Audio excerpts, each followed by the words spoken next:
Voltamos com o nosso Tome Ciência, que hoje discute plantas medicinais e o uso de outros elementos encontrados na natureza para se transformar em remédios. Essencialmente, plantas e micro-organismos do fundo do mar, por causa da presença do Diego Veras Wilk, que é professor lá da Universidade Federal do Ceará e dedicado à pesquisa laboratorial da biotecnologia marinha, não é isso? E também a presença do Leopoldo Barato, presidente da Sociedade Brasileira de Farmacognósia. Acertei agora? Farmacognosia. Gnosia. Putz, é difícil. Eu chego até o final do programa, eu acerto. Leopoldo, começamos com você. Foi então, deixa eu ver aqui na minha data, 1897, inventaram o famoso ácido acetilsalicínico, conhecido como aspirina. Que não tinha elemento nenhum da natureza, ou tinha? Então, na verdade, o ácido acetilsalicílico é uma substância que foi semissintetizada, né? Um exemplo de semissíntese, como a gente fala.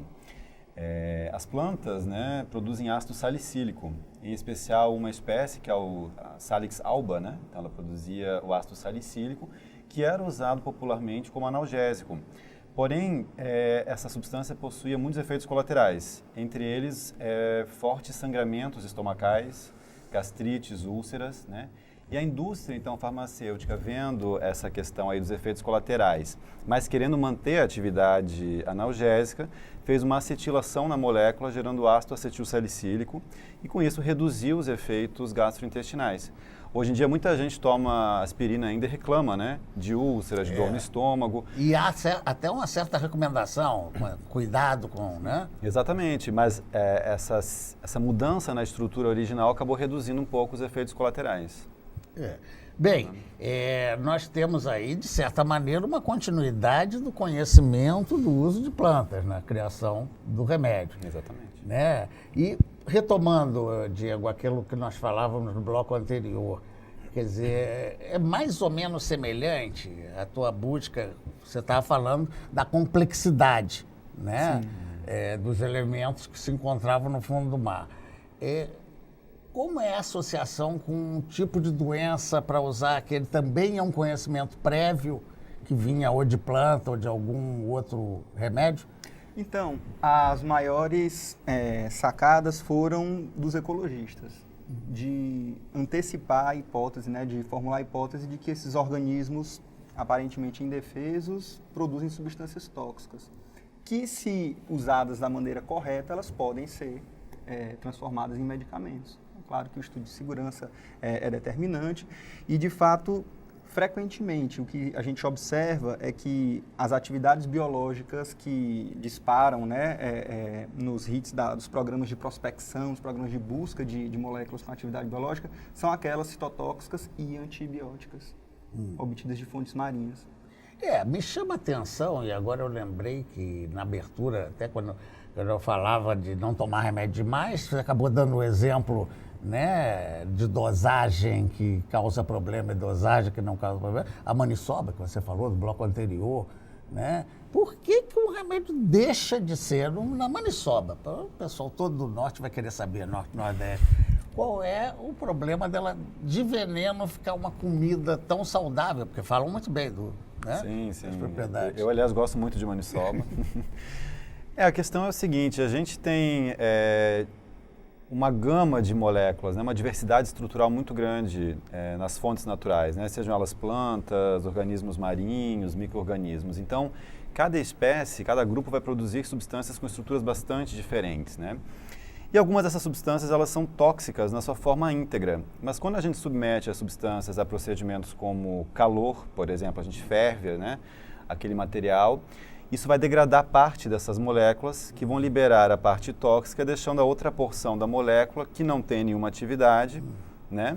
E com isso, então, a gente pode ingerir sem medo. Evapora, sai fora da... Exatamente, né? A gente chama, então, no caso da maniçoba, a gente tem os glicosídeos cianogênicos. Então, tem uma parte que, quando você ingere, ela é transformada em ácido cianídrico, né? Que é bastante tóxico. Quando você ferve esse material vegetal, você quebra essas ligações de ácido cianídrico, então a molécula perde a toxicidade, exatamente. Que interessante, né? Como pode um calor... no nível da curiosidade, Diego, que remédio chamaria mais atenção nos já descobertos na prospecção lá no fundo do mar? Os antitumorais. Medicamentos que são úteis para a terapia anticâncer. E o que chama a atenção é o status órfão dos medicamentos produzidos a partir dessas moléculas. Status órfão? Órfão, eles não têm um outro medicamento acima deles que seja uma outra opção. Eles vêm sem nenhuma relação, porque eles servem para tratar tumores que não são mais responsivos às terapias vigentes. Então, muitas vezes, os mecanismos de ação são parecidos com das moléculas, das fontes sintéticas e de produtos originários de planta e de micro-organismos terrestres também, porém com sítios de ligação um pouco diferentes. E isso parece ser determinante, muito importante para contornar o problema da resistência que os tumores, assim como os micro-organismos que desenvolvem resistência, geram um problema muito grande que dificulta bastante a resposta do paciente à terapia. Fiquei com uma dúvida aqui, Diego, da discussão que pouco você falou dos órfãos, remédios únicos, quer dizer, não houve como tirar uma experiência anterior para se chegar a descobrir que para aquele tipo, não deve ser para todo tipo de câncer, mas para aquele tipo, aquela molécula caberia para aquele tipo, sem você ter uma experiência anterior. Como é que você pode chegar a descobrir a transformação em remédio? Então, a gente partiu da premissa mais comum dos programas de prospecção de substâncias antitumorais, que é o uso de substâncias que sejam capazes de interferir na viabilidade das células. Como as células tumorais se dividem muito rápido, frequentemente substâncias tóxicas interferem no desenvolvimento do ciclo celular, as células que estão em proliferação. Foi possível criar essa hipótese de que essas substâncias seriam úteis para o tratamento antitumoral. É claro que a toxicidade delas para o indivíduo é alta também, mas ela pode ser superada, a janela terapêutica, que é a dose que pode produzir o efeito benéfico e a dose que é limitante porque o paciente não vai suportar.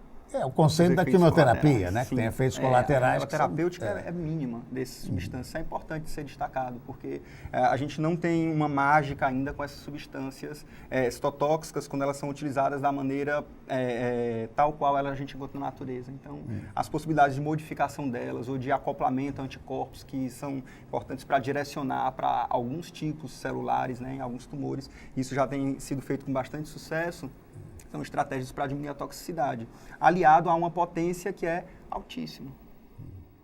Então, mais uma vez, aquela questão dos efeitos diluidores do ambiente marinho, as substâncias que precisam ser tóxicas, sujeitas a um ambiente que as pressões são muito altas e que pode provocar diluições consideráveis, vem aí a calhar muito bem. Cada vez mais a gente acredita que estavam certos os ecologistas que propuseram essa hipótese. No campo do uso vegetal, Leopoldo, fora aquele negócio da curandeira, do conhecimento, ele deu uma lógica para assim, papá vai pegar ali, destrói, pode ser destruir a evolução. Existe caso de uso de plantas a partir também de uma dedução ou só de uma experiência conhecida? Sim, a partir de alguns exemplos, algumas interações entre plantas com plantas ou animais com plantas, a gente pode observar e tirar algumas conclusões. Então, por exemplo, a gente tem plantas que têm um potencial lelopático. São plantas que impedem a germinação das sementes de plantas daninhas ao seu redor, impedindo que elas se desenvolvam e façam competição por luz, por nutrientes, por água, Então, esses aleloquímicos, como a gente chama, essas substâncias inibidoras da germinação, têm potencial medicinal. Poderiam ser também substâncias citotóxicas para serem usadas no tratamento do câncer, substâncias com potencial antioxidante, entre outros. A observação também do uso que os animais fazem das plantas, Então, por exemplo, a copaíba, os índios começaram a perceber que a copaíba tinha um potencial anti-inflamatório a partir da observação de animais selvagens que, quando eles eram feridos, eles se arranhavam no tronco da copaíba, liberava aquela óleo-resina e as feridas, então, dos animais se curavam. Então, eles começaram a perceber que poderia ter um potencial anti-inflamatório, cicatrizante Então é possível sim tirar algumas conclusões da observação da natureza. Difícil é saber perguntar para o animal que a gente não tem como é que a gente descobriu isso. Né?